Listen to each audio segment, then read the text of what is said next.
सोलापूर लोकसभा मतदारसंघातून भाजपकडून राम सातपुते तसेच माढा मतदारसंघातून रणजितसिंह नाईक निंबाळकर यांनी मंगळवारी दुपारी उमेदवारी अर्ज दाखल केला आहे।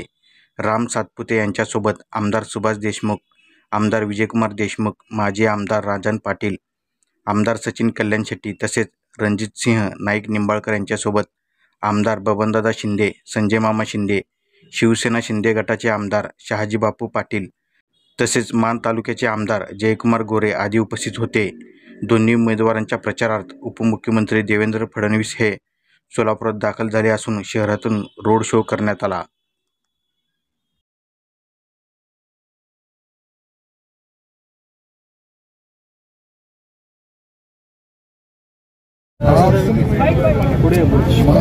आमच्या माढा आणि सोलापूर लोकसभेच्या दोन्ही फॉर्म भरत आहेत आणि ह्या निवडणुकीत मला निश्चित मागे घ्या 10 वर्ष या देशासाठी काम केले।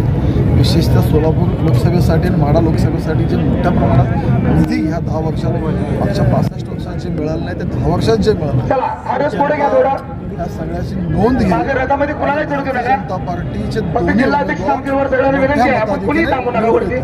दादा विरोधक टीका करत आहेत, जबरदस्त टीका करत आहेत। मागील 10 वर्षात ह्या खासदारांनी काही काम केलं नाही। विरोधक डोळे उघडून बघितले ना त्यांना कळेल, ज्याला बघायचं नाही त्याला कसं दिसणार आहे। किती माजी महापौर यांना मताला विनंती आहे, किती लाभार्थी या ठिकाणी मिरवणूक पुढे घेऊन जायचं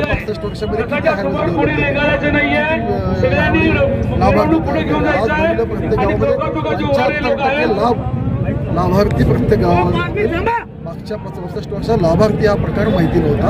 आता 75% लाभार्थी प्रत्येक गावात दिसतील। थोडा हायवेचं नेटवर्क बघला, विमानतळाचं कार्य बघायला लावला, आता अंतिम टप्प्यात आहे। अजून देखील त्यांनी उपराचा हा शब्द वापरत होता। जनता नेता वायनाडला जाऊन उभारते तरी उपरा म्हणावं का? राम सातपुते जिल्ह्यातले आमदार आहेत, त्यामुळे त्या उपऱ्याला काय अर्थ नाही। विकासाच्या मुद्द्यावर निवडणूक आहे।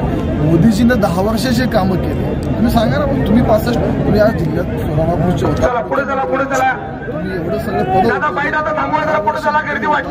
त्यामुळे तुम्हाला लक्षात यायला पाहिजे की हा मुद्दा विकासाच्या मुद्द्यावर हे लढू शकत नाहीत, म्हणून उपराचा शब्द हा वापरायला लागला। दादा अजून एक भाजपच्या वरिष्ठांकडनं एक सूत्रांकडनं माहिती मिळते की आमदारकीचं तिकीट हवं असेल तर आपल्या मतदारसंघातनं लीड मिळाली तर आमदारकीचं स्वप्न पहा।